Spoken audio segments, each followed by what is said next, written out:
빌립보서 세 번째 말씀을 함께 나누는데요.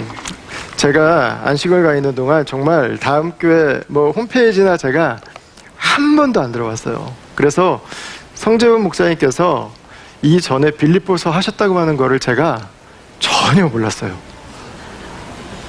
진짜로 제가 성 목사님께서 너무 죄송하고, 그리고 또 제가 목요일부터, 수요일날 도착해서 목요일부터 제가 출근을 했는데, 우리 공동체 식구들 중에 환우들도 계시고, 또 여러 이야기들을 좀 제가 듣고, 좀 신방도 좀 하고, 좀 급하게 이렇게 좀 정리해야 될 것들에 대해서 우리 목사님들, 전사님, 강사님께 미팅도 하고 했는데, 제가 정작 설마 빌립보서랴, 저는 정말 꿈에도 생각을 안 했고, 이 주기도문 시작하시는 건 제가 알았거든요. 근데 몰랐어서 어쨌든 오늘까지 왔는데, 여러분들께서 이미 한번 빌립보서를 하셨기 때문에 제가 빌립보서 이 11절까지만 하고 좀 잊혀질 때쯤 돼서 다시 빌립보서 하고요. 다음 주부터는 저희 특별새벽기도회 주제에 맞게 7가지 주제로 같이 말씀을 나눌 수 있도록 그렇게 하겠습니다. 저희가 완전한 행복이라는 주제로 빌립보서 말씀을 나누고 있는데, 첫 번째는 감사였죠. 감사하는 것입니다. 감사는 내 삶에 선포하는 것입니다. 왜냐하면 우리 눈은 감사하지 않은 것들이 더 빨리 보이기 때문에 그래요. 감사하지 못할 만한 것들이 우리 주변에 항상 있기 때문에 그렇습니다. 감사는 내 삶의 선포예요. 나는 하나님이 주신 것을 감사하면서 살아가겠다. 하나님이 나에게 주신 좋은 것들을 나는 잃어버리지 않겠다. 그래서 감사하는 사람은 비로소 자기 인생을 살아가기 시작합니다. 감사가 사라지는 순간부터 자기 인생은 없어요. 다른 사람의 인생만 있죠. 나에겐 왜 저게 없지? 나는 왜 이게 안 되지? 근데 감사하는 사람은 하나님이 나에게 주신 인생을 살 수 있습니다. 바울은 이 빌립보 교회 성도들을 생각할 때마다 감사했어요. 그리고 두 번째는 기도했습니다. 바울은 빌립보 교회 성도들을 위해서만 기도한 게 아니라 바울은 모든 교회를 생각할 때마다 항상 기도했습니다. 그래서 바울이 보낸 편지들을 보면 어떤 편지나 바울이 그 공동체를 위해서 무엇을 기도하고 있는지 그 내용들이 짤막짤막하게 요약이 돼서 기록이 되어 있습니다. 빌립보 교회 성도들을 향한 바울의 기도는 특별히 성장에 대한 것이었습니다. 그들이 그리스도의 사랑 가운데서 살아갈 수 있도록, 충만한 사랑이 성장할 수 있도록, 그들의 지혜가 성장할 수 있도록, 그래서 무엇인가를 결정해야 될 때 어떤 것들이 하나님께서 우리에게 주신 가장 좋은 것인지를 볼 줄 아는 그 안목을 가질 수 있도록, 그리고 우리의 인격이 하나님 앞에 진실한 성품으로 다듬어져 갈 수 있도록, 그 다음에 네 번째는 우리가 의의 열매를 맺어서 하나님에게 영광과 찬송이 되는 삶으로 나아갈 수 있도록 이렇게 기도했어요. 근데 이 기도하는 가운데 바울은 한 가지를 확신하게 됩니다. 오늘 우리가 읽은 말씀인데요, 여러분 다시 한번 좀 보시겠습니까? 같이 한번 읽겠습니다. 시작.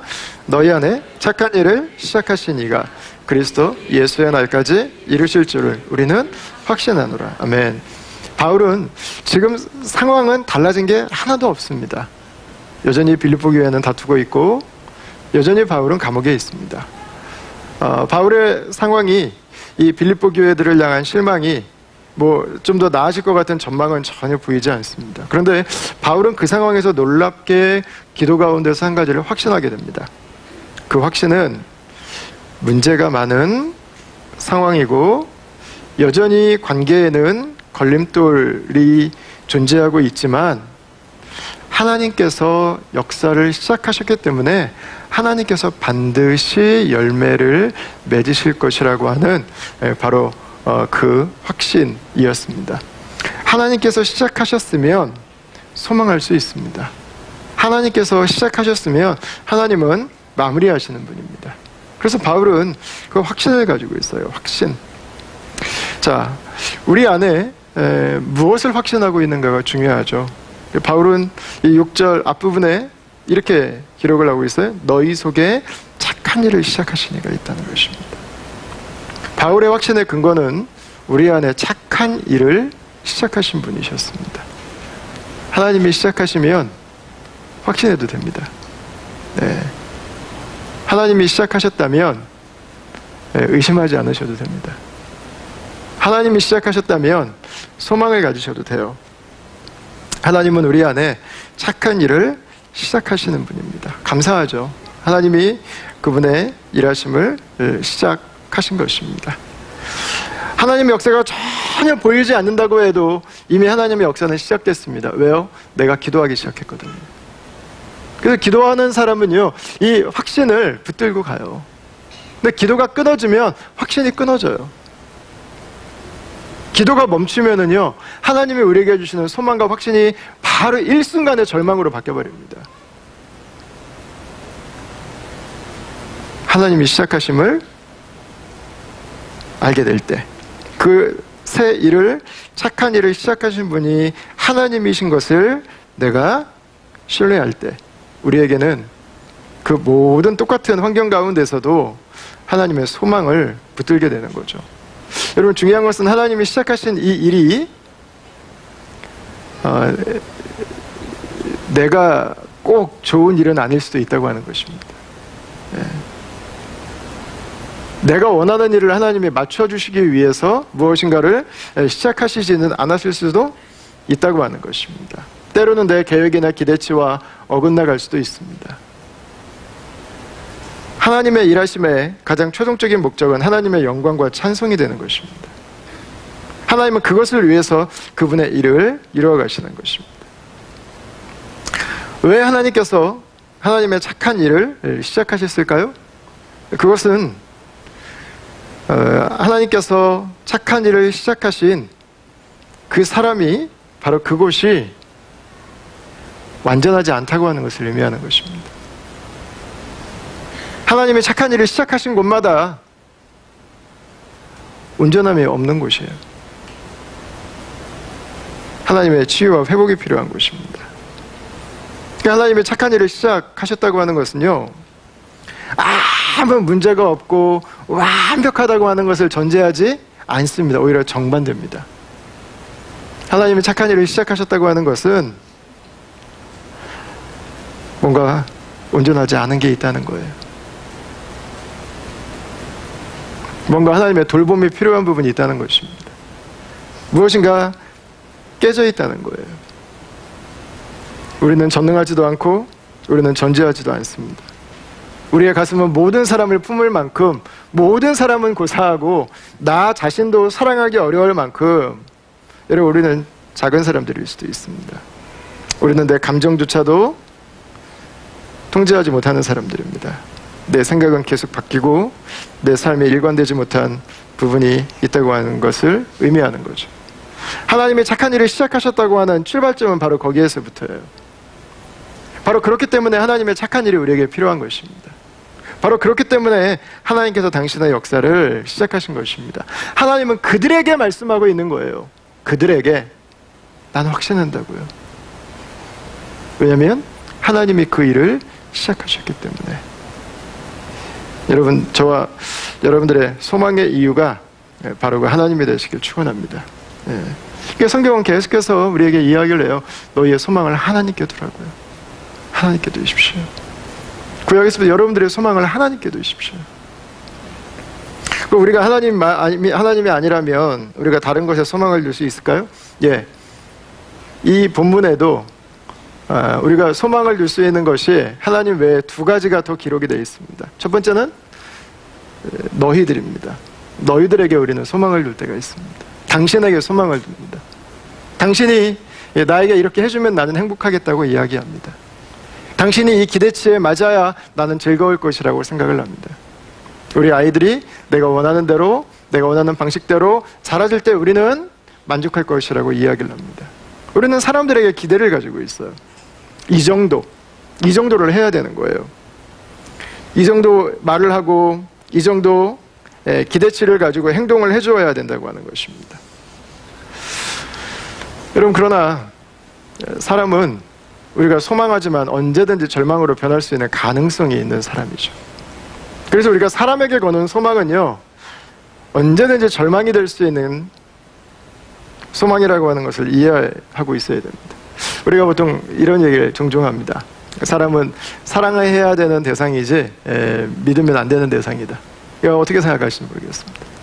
믿어야죠. 아니 뭐 안 믿고 어떻게 살아요? 여러분 믿지 않고 사세요?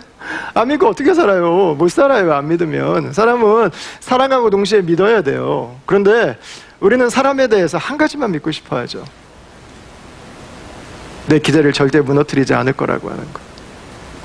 내가 원하는 대로 할 것이라는 거. 우리는 그걸 간절히 원하고 우리는 바라죠. 여러분, 우리 사람은 하나님의 형상대로 지었습니다. 우리는 하나님의 존귀함을 가지고 있습니다. 우리는 인격이 있고 우리는 하나님께서 당신의 가장 좋은 것들을 선물로 주신 기가 막힌 존재들입니다. 인간은 뛰어나죠. 아주 우수합니다. 인간은 더할 수 없이 존귀함을 가지고 있는 존재입니다. 그러나 안타깝게도 하나님이 지으신 그 완전한 인간의 모습은 죄로 인해서 깨어졌다고 하는 것을 기억해야 될 필요가 있습니다. 나를 만족시켜줄 수 있고 내 기쁨이 될 수 있고 내가 원하는 모든 것을 행할 수 있는 능력을 가진 인간은 동시에 망가져 있다고 하는 걸 기억해야 돼요. 언제든지 하나님의 형상이 깨진 모습으로 나에게 돌아올 수 있다고 하는 것을 동시에 믿어야 됩니다. 그러니까 믿을 땐 두 가지를 같이 믿어야 돼요. 두 가지를. 아, 나를 실망시킬 수도 있는 사람이구나. 아, 나를 아프게 할 수도 있는 사람이구나. 아, 나를 고통스럽게도 할 수 있는 사람이구나. 그때 그 모습까지 사랑하는 거예요. 그 모습까지. 예. 한 가지의 기대만 가지고 원사이드의 기대를 가지고 나를 만족시켜 줄 수 있는 대상은 세상에 존재하지 않습니다. 그것은 사람에게 소망을 두고 살아가는 것입니다. 성경은 그래서 우리에게 말하는 거예요. 사람에 대한 기대를, 사람에 대한 소망을 하나님에 대한 소망으로 바꾸라고요. 사람은 나를 만족시켜 줄 수도 있고 행복하게도 할 수 있지만 궁극적으로 나의 만족이 되는 분은 하나님이세요. 사람은 나에게 등을 돌릴 수 있지만 하나님은 마지막까지 나를 지켜주세요. 마지막까지 나를 책임져 주시는 분입니다. 그래도 성경은 계속해서 우리의 소망의 근거를 하나님께 두라고 격려해 주고 있습니다. 두 번째, 어떤 분들은 우리의 소망의 근거를 착한 일에 두죠. 그죠? 이 일이 잘 돼야 되는 게 있습니다. 아, 이 것만 건지면, 이것만 잘 되면, 아, 내가 저 자리만 가면, 아, 내가 이것까지만 좀 내가 가지면 우리는 행복하겠다고 말하죠. 즐거울 거라고 말하고, 그럼 나는 잘 살 거라고 말합니다.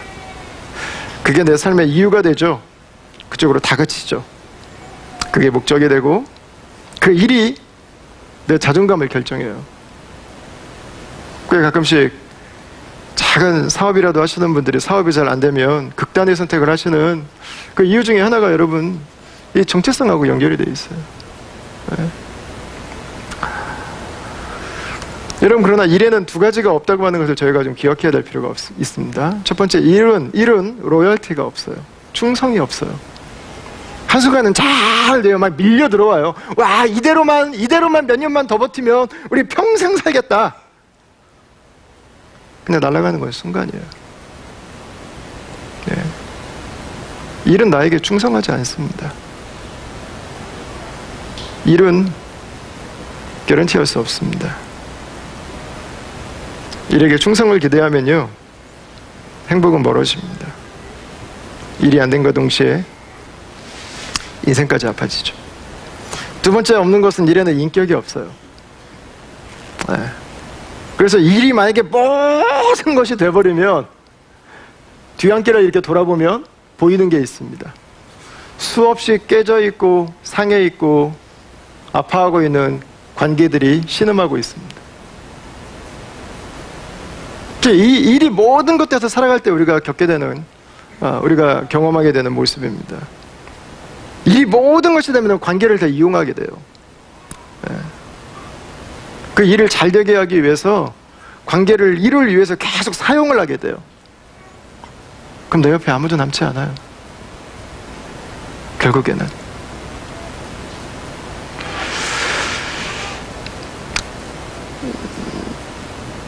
여러분, 일이 우리 인생에 중요합니다. 하나님은 영적이신 분일 뿐만 아니라 하나님은 물질을 창조하신 분입니다. 우리의 삶에는 물질도 필요하고 우리의 삶에는 일은 하나님께서 우리를 지으신 목적 중에 하나입니다. 그러나 일은 모든 것은 아닙니다. 이 일에만 몰두하며 살아갈수록요, 뒤로 갈수록 점점 힘들어지는 것 같아요. 저는 특별히 우리 한국 남자분들의 좀 삶을 보면서 정말 열심히 가족을 위해 수고하시잖아요. 근데 이 일에 몰두하는 이 문화가 결국은 노년으로 가면 갈수록 참 남자의 삶을 불행하게 하는 것 같아요. 힘들게 하는 것 같아요. 네. 저는 정말 처음에 딱 듣고 약간의 그 마음에 살짝 분노와 모멸감이 좀 느껴졌던 단어가 젖은낙엽이라는 단어였어요. 젖은낙엽이라는 단어. 이제 어느 정도 나이가 지나면 이제 아내 옆에 이제 붙어서 아내가 아니면 이제 아무것도 할 수 없는 그 50대, 60대, 뭐 이제 70대 이 노년으로 갈수록 아내에게 붙어 살아가는 남자를 젖은낙엽이라고 하더라고요. 절대로 떨어지면 안 돼요. 왜? 일만 하시느라고 아무것도 할 줄 아는 게 없어요. 제가 요리하는 거를 제가 연습하고 제가 살림도 해보고 한 게 사실은 아내를 위한 것도 있지만 사실은 저를 위해서였어요. 네. 아니, 아내가 없이 저 혼자 살아가지 못한다면 뒤로 가면 갈수록 뭐 아내가 곰탕 끓이고 있으면 뭐 겁나고 이러면 안 되잖아요. 아내도 친구랑 여행 가고 싶을 때가 있겠죠. 그러면 아니 뭐 여행 좀 갔다 와. 내가 애들이랑 같이 놀고 있을게. 그래야지. 곰탕만 끓이면 겁내면 어떻게 하겠어요. 육개장 끓이면은 막 두려워하고 막 불안에 떨고 초조하고 이러면 어떻게 하겠어요. 안 되잖아요. 빨래도 좀 할 줄 알고 내가 혼자 있는 법을 배워야죠. 저는 제가 종종 듣는 노래 중에 이선희 씨, 혹시 이선희 씨라고 아세요? 한국 가수 중에? 옛날 좀 오래되신 분이긴 한데 이분이 최근에 부르시는 노래 중에요, 뮤직비디오가 하나 있는데 그냥 삶에 이제 만남, 인생에 대해서 이렇게 잘 압축해서, 이선희 씨가 굉장히 독실한 불교 신자시기 때문에 그 불교의 인생관을 좀 담아서 이렇게 만든 뮤직비디오가 하나 있어요. 근데 그 뮤직비디오 중에 한 내용 중에 하나가 할머니, 할아버지 이야기가 나와요. 할머니가 할아버지한테 밥하는 걸 가르쳐줘요. 그래서 이게 요만한 통에다가 쌀을 넣고 손을 넣어서 물이 얼만큼 와야 된다고 가르쳐요. 할아버지한테 한번 해보라고 그러고 잘못하니까 할머니한테 혼나가면서 할아버지가 밥을 지어요. 그리고 빨래를 하고 빨래 넣는 법을 가르쳐주고 빨래를 어떻게 개야 되는지 청소하는 법을 가르치고 할아버지가 한 번도 안 해보신 거예요. 저는 처음에 그 뮤직비디오를 볼 때는 이거 뭐지 했어요. 근데 나중에 알고 보니까 할머니 장례식이 바로 있어요. 할머니가 시한부 선고를 받으시고 혼자 살아가야 될 남편에게 어떻게 혼자 살아야 되는지를 가르치신 거예요. 여러분, 일이 모든 것이 되는 삶이 뒤로 가면 갈수록 행복할 수 없어요. 일은 우리의 관계를 세워가면서 할 수 있어야 된다. 둘은 보완의 관계지 하나를 뒤로 제쳐버리고 하나만 할 수 있는 문제는 결코 아닌 거죠. 그러니까 일은 하나님의 부르심 안에서 해야죠. 하나님 사명을 따라서 하고 하나님께서 이 세상을 다스리시는 분이신 것처럼, 그분이 나에게 맡기신 일을 하는 것처럼 섬기는 것이 바로 일이죠. 이 일은 우리의 모든 것이 될 수 없습니다. 그래서 사람도 일도 우리가 완전하게 기대할 수는 없습니다. 우리의 완전한 기대는 사람과 일이 완전해지는 것은 하나님 그분 안에 있을 때 가능한 것입니다. 하나님께 소망을 두는 것, 하나님의 착한 일을 시작하셨다면 그분으로 인해서 내 삶을 신뢰할 수 있는 것. 여러분, 바울은 바로 그것을 우리에게 격려해 주고 있는 것입니다. 하나님은 일을 시작하실 뿐만 아니라 목적도 있으세요. 6절 뒷부분을 한번 보실까요? 같이 한번 읽겠습니다. 시작. 그리스도 예수의 날까지 이루실 줄을 내가 확신하노라. 아멘. 하나님은 목적이 있습니다. 그것은 예수 그리스도의 날까지 시작하신 그 일을 이루어 가시는 것입니다. 그것이 우리의 성품이든, 그것이 우리의 부르심이든, 우리의 가정 안에서의 모습이든, 그것이 어떤 부분에 있어서든 하나님은 계속해서 우리가 자라가는 것에 대해서 관심이 있으세요. 성장하는 것에 대해서 관심이 있어요.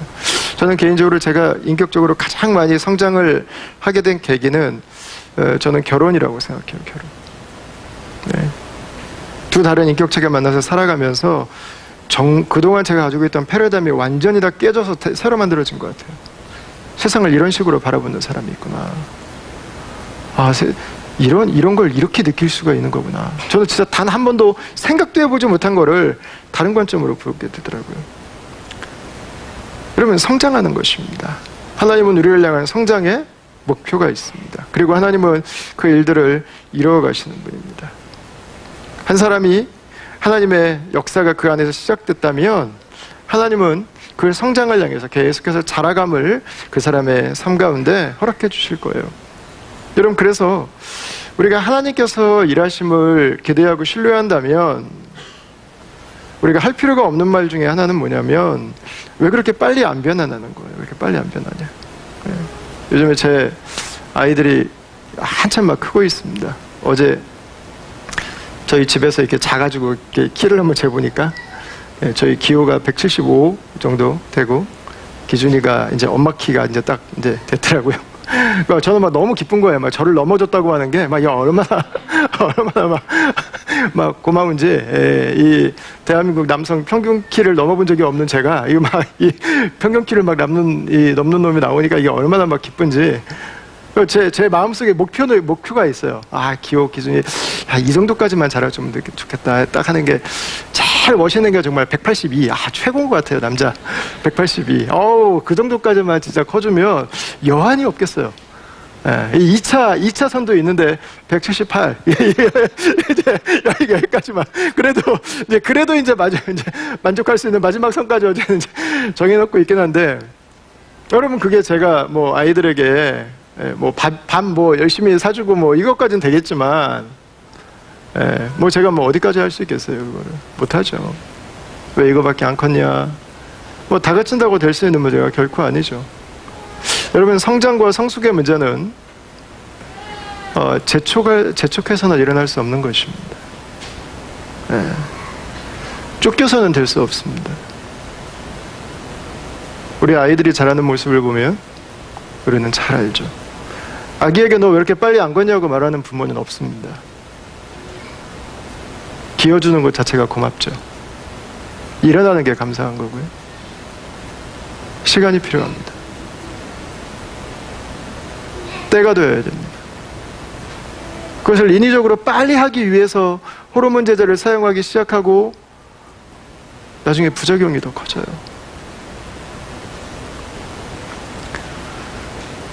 여러분, 남는 것은 극심한 고통 가운데 있지만 그러나 잠깐입니다. 성장은 오랜 시간이 필요합니다. 오랜 시간에 걸쳐서 성장한다고 해도 그 아이가 완전해지진 않죠. 그냥 한 몇 가지 잘하는 거죠. 어제 저녁에 세 부부가 같이 저녁을 먹었습니다. 근데 하다 보니까 여자 세 분이 이쪽에 앉으시고 남자 세 명이 이쪽에 앉게 됐어요. 근데 이게 서로 이렇게 부부들이 다 만났으니까 이제 사는 얘기들을 같이 이렇게 나누다 보니까 근데 몇 가지 이제 질문들이 이렇게 날라와요. 아니, 근데 남자들은 이런 게 안 보이세요? 그래서 제가 죄송합니다. 아니, 남자분들은 이런 게 이렇게 안 느껴져요? 죄송합니다. 느껴져 본 적이 없어요. 뭘 안 보여요. 아니, 그게 어떻게 보이죠? 그게 나이가 40대 중반, 후반으로 가고 있는 나이인데도요, 부족한 거 투성이에요. 여러분, 잘한다고 하는 것은 완전해지는 것이라는 환상을 버려야 됩니다. 잘하는 것은 완전해지는 것이 아닙니다. 자랐어도 불완전합니다. 자랐어도 여전히 문제가 있어요. 자랐다고 해서 다 잘하지 않아요. 자랐지만 여전히 비어있는 부분들 투성이에요. 여러분, 우리가 어른이 됐다고 해서 다 잘하진 않잖아요. 한 사람이 모든 걸 다 가지고 있지는 않죠. 여러분, 성경이 말하는 성장은 예수님과 함께 살아가기 시작하는 것입니다. 그분으로 인해서 내 삶이 변화되어져 가는 것입니다. 그분과 함께 살아가기 시작하는 것입니다. 그분으로 인해서 내 삶의 죄가 하나님께서 내 삶에 주시는 그분의 의로 리플레이스 돼 가는 거예요. 그 과정이 성장이죠. 그것이 성장 자체가 내가 기대하는 대로 우리 아이들이 커주지 않는 것처럼 모든 것을 다 변화시킬 거라고 기대하는 것은 우리의 기대치가 너무 높이 잡혀져 있는 것입니다. 이번 주에 우리 최진환 형제님 저기 앉아 계시는데 저랑 카톡으로 농담 따먹기를 가끔 하거든요.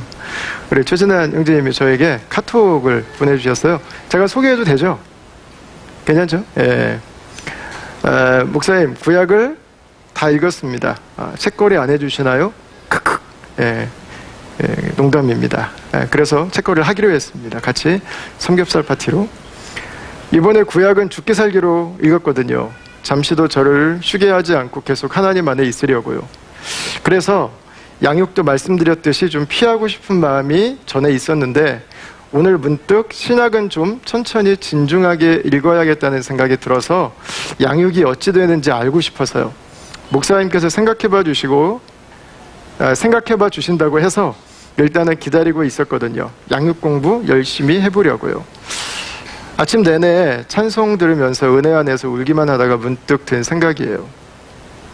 계속 울고 가슴이 울컥하고 하는 이런 식의 감정적인 은혜가 아니고, 그리고 과로하고, 물론 구약도 인터넷 찾아가면서 공부하며 읽기는 했었어요. 괄호 닫고.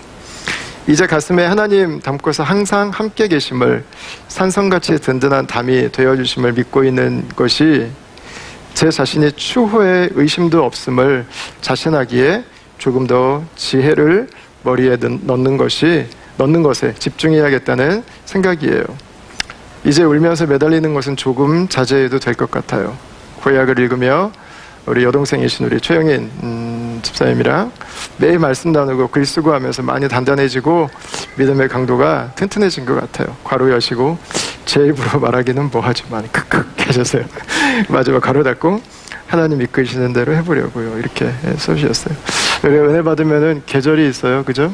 기쁨의 계절이 있고 눈물의 계절이 있고, 아마 우리가 예수 영접하면 그 시간들을 다 지나죠. 지금 눈물의 계절에 이제 계시고요. 또 이제 말씀 앞으로 나오기 위해서 이것들을 보내주셨어요. 우리 감사하게 우리 강준호 집사님께서 양육을 섬겨 주실 예정이신데 아주 너무 귀한 매칭이 되실 것 같고요.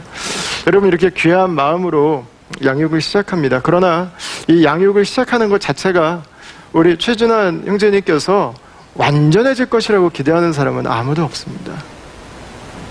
예수님과 함께 살아가는 삶이 시작되는 거죠. 예수님으로 내 삶을 보기 시작하는 거고요. 예수님으로 여전히 부족함이 있고 여전히 부분적이고 여전히 내 삶에 문제가 있지만 그 안에서 하나씩 예수님을 통해서 바라보는 변화가 시작되는 거죠. 그래서 성경이 우리에게 말씀하는 것은 하나님 그분을 기대하라는 것입니다. 하나님 그분 안에 우리의 삶에 지혜가 담겨 있다는 거예요. 그래서 여러분, 우리 잠언 말씀에 가장 중심 구절이라 할 수 있는 잠언 1장 7절은 이렇게 말씀하잖아요. 여호와를 경외하는 것이 지식의 근본이거늘, 이렇게 말씀합니다. 골로새서에서는 이렇게 말씀합니다. 그 안에는 지혜와 지식의 모든 보화가 감추어져 있느니라. 예수님 안에서 이제 자라기 시작하는 것입니다. 그분의 언어를 배우기 시작하는 것입니다. 그동안에는 사회의 언어만 썼어요. 그런데 이제 하나님의 언어를 배우는 거죠. 그동안에는 세상의 감정을 사용할 줄밖에 몰랐어요. 그런데 이제는 예수님께서 주신 감정의 근육을 쓰기 시작하는 거죠. 그때부터 달라지는 거죠. 예수님께서 내 삶에 주신 한 가지 한 가지들을 그분을 통해서 닮아가게 되는 거죠. 여러분, 동시에 이 빌립보서에서 말하는 성장은요, 관계적인 성장입니다. 바울은 이 빌립보서를 기록한 의도 가운데 하나가 두 지도자의 다툼이었다고 제가 말씀을 드렸습니다. 빌립보서 4장 2절 말씀을 한번 보시겠어요? 같이 한번 읽어보겠습니다. 시작. 내가 유오디아를 권하고 순두교를 권하노니 주 안에서 같은 마음을 품으라. 아멘. 바울이 빌립보서를 기록한 1차적인 이유 중에 하나는 이 두 여성 리더십의 갈등이었습니다. 여성들이 초대교회 안에 리더로 많은 교회를 섬겼었어요. 예. 이 두 분은 빌립보 교회를 이끌어가는 가장 영향력 있는 두 분의 지도자였습니다. 근데 이 두 분의 마음이 나뉘었습니다. 여러분, 지도자들의 마음이 나뉘는 것은 그냥 늘상 있을 수 있는 일이에요. 뭐 심각하거나 대단한 게 아니에요. 다른 사람인데 머리가 두 개인데 어떻게 똑같은 생각을 하겠어요? 이건 불가능한 일이에요. 샴 쌍둥이도 생각은 달라요. 예, 같을 수 없는 거예요. 다른 배경, 다른 기질, 다른 성향, 내 인생을 살아온 방식이 달랐고 경험이 달랐고, 근데 어떻게 다 똑같아요? 그건 있을 수 없는 일이에요. 다른 것은 기본적인 것입니다. 그건 당연한 거예요. 다른 것은 전혀 문제가 되지 않습니다. 다른 것은 언제부터 문제가 되기 시작해요? 나만 오를 때부터 문제가 되기 시작해요. 나만 오르면 그때부터는 답이 없어요. 당신도 오를 수 있다고 하는 전제가 있어야 됩니다. 그러나 교회는 나와 당신이 옳은가 아닌가는 두 번째 문제입니다. 교회 리더들에게 가장 중요한 건 당신이 옳은가 내가 옳은가가 아니에요. 하나님께서 우리 공동체에 원하시는 게 무엇인가예요. 예. 그래서 공동체 안에 문제가 생기면 토론이 필요합니다. 그러나 토론의 앞뒤로 더 중요한 게 있어요. 기도하는 거예요. 우리 공동체가 하나님 말씀 안에 있는가, 이걸 살펴보는 거예요. 하나님 말씀 안에 있지 않다면 말하지 말아야 돼요. 그때는 내 생각은 말할 필요가 없어요. 네. 잠잠히 있으면 돼요. 하나님이 우리 공동체에 이끌어 가시는 영적인 흐름이 무엇인지, 내가 그 안에 서 있지 않다면 그때는 뒤로 물러나 있어야 될 때, 나서야 될 때가 아니라. 여러분, 이 두 리더에게 바울이 주는 권면이 빌립보서 2장에 이미 나왔었어요. 같이 한번 보시겠습니다. 빌립보서 2장 1절부터인데, 그러므로 그리스도 안에 무슨 권면이나 사랑의 무슨 위로나 성령의 무슨 교제나 긍휼이나 자비가 있거든. 우리 같이 읽을까요? 마음을 같이하여 같은 사랑을 가지고 뜻을 합하며 한 마음을 품어 아무 일이든지 다툼이나 허영으로 하지 말고 오직 겸손한 마음으로 각각 자기보다 남을 낮게 여기고 각각 자기 일을 돌볼 뿐더러 또한 각각 다른 사람들의 일을 돌보아 나의 기쁨을 충만하게 하라. 너희 안에 이 마음을 품으라. 곧 그리스도 예수의 마음이니. 아멘. 여러분, 저는 이 말씀을 두 분의 여성 지도자에게 1차적으로 저는 바울이 했다고 저는 믿어요. 예. 그들에게 필요한 것은 겸손한 마음이었습니다. 그 겸손한 마음을 바울은 뒤에 예수 그리스도의 마음이라고 기록을 했습니다. 여러분, 겸손한 마음이 뭘까요? 겸손한 마음. 겸손과 교만에 대해서 문화권마다 차이가 있죠. 예. 제가 저희 아이들이 학교 다닐 때 한번 혼을 낼 일이 있는데, 제 둘째가 제가 이렇게 혼을 내는데 저를 빤히 쳐다보고 있는 거예요. 뚫어져라. 그래서 아니 이것이 어딜 쳐다봐? 제가 그랬더니 학교 갔더니 선생님이 막 뭐라고 하는데 제가 안 쳐다보니까 선생님 무시한다고 자기 쳐다보라고 얘기하더래요. 이게 문화권의 차이죠. 예. 여러분, 겸손과 교만에 대한 문화권마다 차이가 있습니다. 우리가 살아가는 사회에서 어떻게 하는 게 자신을 낮추는 것인지 잘 알고 있습니다. 그러나 성경에서 말하는 이 겸손과 교만의 차이는 에티켓과 매너의 문제는 아닐 수 있습니다.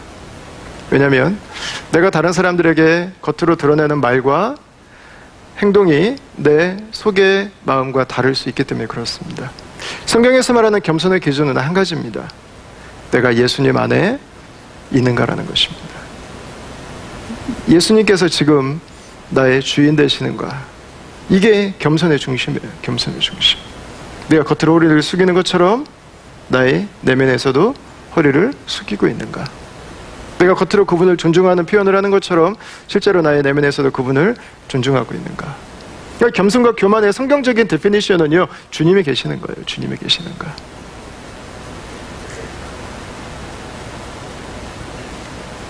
여러분, 주님이 계실 때 일어나는 일이 뭐죠? 각각 자기보다 남을 낮게 여긴다는 것입니다.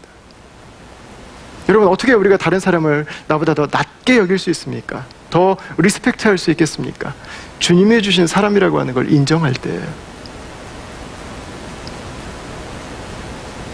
주님이 함께 있게 하신 것을 내가 아멘 할 때예요. 이분이 하나님이 나에게 주신 축복의 선물이라고 하는 것을 내가 고백할 때, 그때 자기보다 남을 낮게 여길 수 있죠. 나와 너만 있다면은요, 이 표현은 굉장히 어려운 표현이에요. 나와 당신만 있다면 나의 원함이 더 커지기 너무 쉽죠. 그러나 주님이 계시다면 우리의 고백이 달라지는 거죠. 여러분, 일에 대해서도 마찬가지입니다. 누가 각각 자기 일을 돌보고 끝나지 또한 각각 다른 사람들의 일까지 돌보겠습니까? 아마 어떤 분이 맡으셨던 사역이 너무 많아가지고 좀 불평이 있었던 것 같아요, 제 생각에는. 그러니까 이런 표현을 했겠죠. 왜 나는 왜 똑같이 교회 선배들 왜 나도 이렇게 많이 해야 되고 저 사람 저렇게 안 하고 똑같이 존경받고 있냐고, 왜 그러냐고 도대체. 이런 얘기가 좀 있지 않았겠어요? 여러분, 왜 내 일만 하면 되는데 다른 사람의 일까지 돌보겠습니까? 신경 쓰겠습니까? 모든 일이 다 주님의 일이기 때문에 그렇습니다. 주님의 눈으로 볼 때 가능한 거예요. 주님의 눈으로 볼 때. 여러분, 개인이 성숙해가는 과정이 주님과 함께 살아가는 삶이 자라가는 거고요. 동시에 공동체 안에서의 성장도 역시 주님과 함께 있을 때 가능한 것입니다. 빌립보서는 그걸 우리에게 말씀해 주고 있는 거예요. 어떻게 우리의 관계가 자라갈 수 있을까? 주님 안에 있을 때 가능한 것입니다. 주님 앞에 겸손의 삶을 살아가고 있는가? 무슨 말입니까? 주님으로 나를 채우기 위해서 그분에게 엎드려 있는 시간, 그분으로 내 심령을 풍성케 하는 시간, 그분의 은혜에 붙들려 있는 시간, 그분의 말씀에 내 삶이 인도함을 받는 시간. 여러분, 그 주님 앞에 엎드림의 시간이 있을 때 우리의 삶은, 우리의 관계는 성장해 간다고 하는 것입니다. 우리가 일의 노예가 되지 않고 그 일을 성숙한 모습으로 대할 수 있다고 하는 거죠. 여러분, 행복은 어디서 옵니까? 행복은 추구한다고 오지 않습니다. 행복은 우리가 성숙해가는 모습, 상대가 자라가는 모습을 보면서 나오는 결과물이에요. 아, 이 사람이 이렇게 성장해가고 있구나. 아, 예수님 앞에서 이 사람이 이렇게 지금 자라가고 있구나. 전에는 이런 표현을 하지 않았는데, 이런 고백을 하지 않으셨었는데, 이제는 이런 표현을, 이젠 이런 고백을, 이제 이런 생각을 주님 안에서 할 수 있게 되셨구나. 감사하다. 여러분, 행복을 기다리면은요, 원망이 더 나오기 쉬워요. 그러나 성장을 격려해주면 행복은 보너스로 찾아와요. 거기서 가장 중요한 것, 기다리는 거죠. 기다려주는 것. 그 시간들을 감당할 수 있도록 기도하면서 기다려주는 것이 필요합니다. 우리가 기다리기만 해야 되나?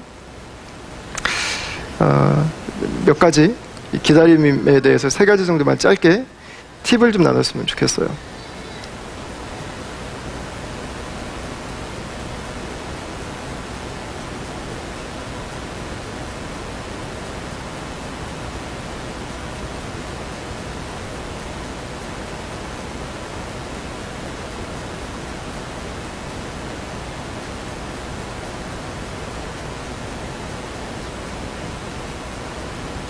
죄송합니다. 첫 번째는 격려하는 것입니다. 격려. 격려는 7대1의 원칙을 꼭 생각하셔야 됩니다. 지적이나 책망 한 번에 격려와 칭찬이 7번이 있어야 상쇄가 됩니다. 근데 격려는 그냥 나오지 않습니다. 격려는 의도해야 됩니다. 의도. 격려는 항상 생각하고 있어야 돼요. 이분에게 내가 무엇을 격려해 드릴 수 있을까? 무엇을 감사할 수 있을까? 의식적으로 생각하십시오. intentionally. 자동으로 튀어나오는 우리의 감정은 격려로만 향하지 않는다고 하는 것입니다. 의도를 가지고 있어야 돼요. 의도.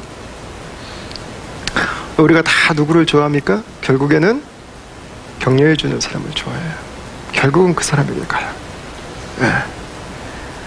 나의 잘못을 정확하게 꼬집어주는 사람이 가끔씩 고마울 때가 있어요. 그러나 가끔씩 우리의 마음은 나를 격려해주는 사람, 나를 기다려주는 사람에게 향하죠. 근데 여러분, 이 격려의 본질은 예수님 안에서 자라가는 것에 대한 격려가 중심이 되어야 된다고 하는 것입니다. 예수님과 함께 살아가는 그 삶을 격려해 주십시오. 그분 앞에 나아갈 수 있도록, 그분의 공동체 안에 나아갈 수 있도록 격려해 주는 것입니다. 이 격려의 법칙이 첫 번째고요. 두 번째는 처음부터 마지막을 보는 것입니다. 하다 보면 소용없다고 느낄 때가 찾아옵니다. 한두 번 오지 않습니다. 지속적으로 찾아옵니다. 반복적으로 찾아옵니다. 그래, 그때는 오늘 말씀을 기억하십시오. 주님께서 마지막까지 이루어 가실 것, 주님이 포기하지 않으셨다고 하는 것. 그래서 주님께서 마지막에 이 사람을 포기하지 않고 변화시켜 가시는 그 모습, 그래서 예수님 안에서 함께 살아가는 그 모습을 바라보는 것입니다. 미리 그때의 모습을 바라보고 지금부터 계속해서 격려하는 것입니다.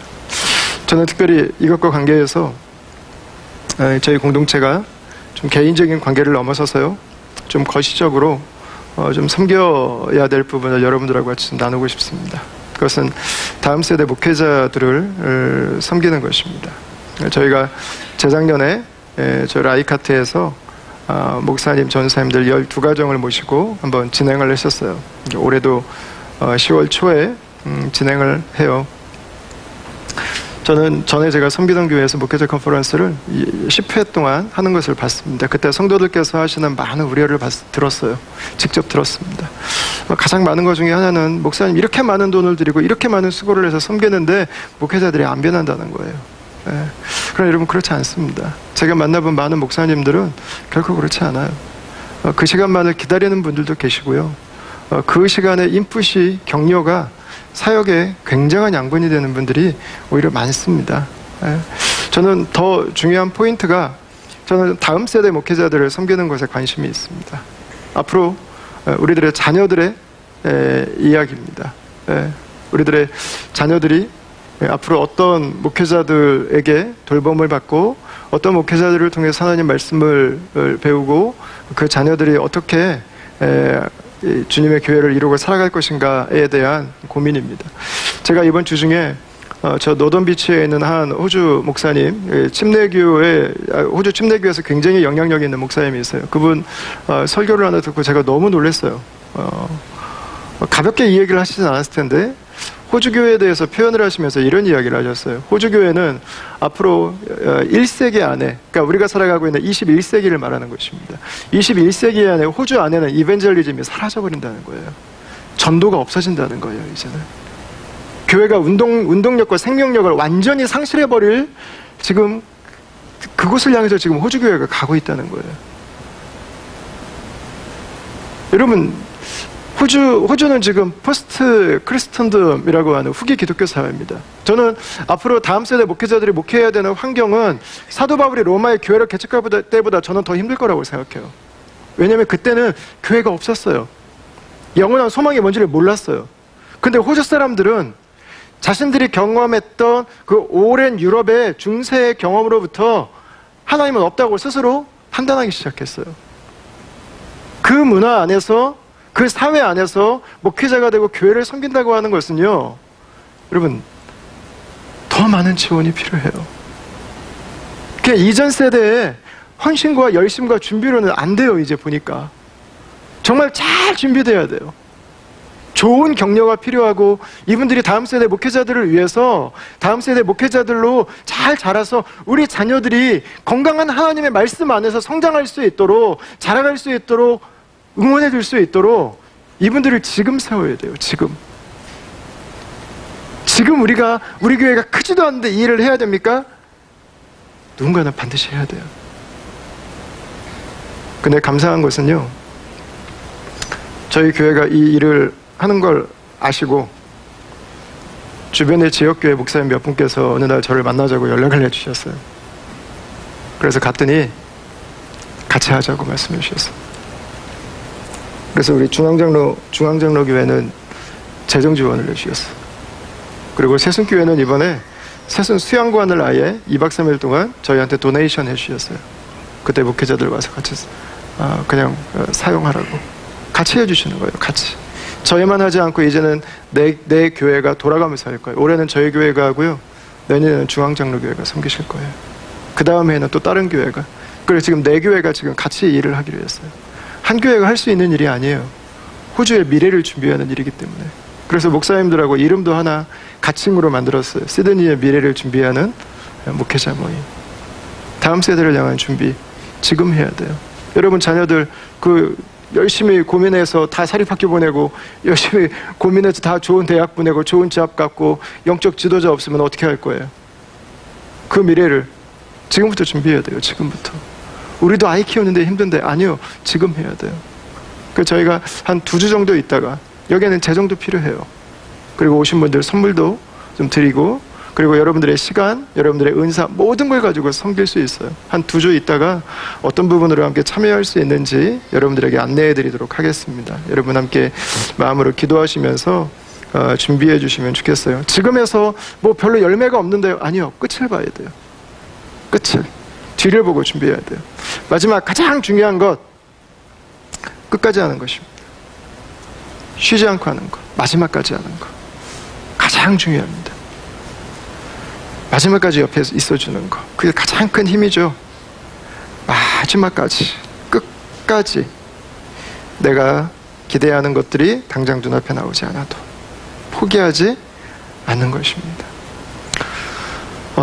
우리 주변에 이 변화가 일어나는 모습을 보면은요, 어떤 분들은 좋은 부모님, 좋은 가정교육, 좋은 학교, 좋은 교회, 거기다가 운동도 잘하고요, 악기도 잘하고요, 못하는 게 없어요. 거기다가 믿음까지 좋아. 오직 주만을 바라보면서 신실하게 살아요. 말도 예쁘게 하고 거기다 겸손하기까지 해. 빠지는 게 없는 분들이 종종 있어요. 그러나 여러분, 우리 주변에도 그렇지 않은 분들도 있어요. 저도 항상 하나님 앞에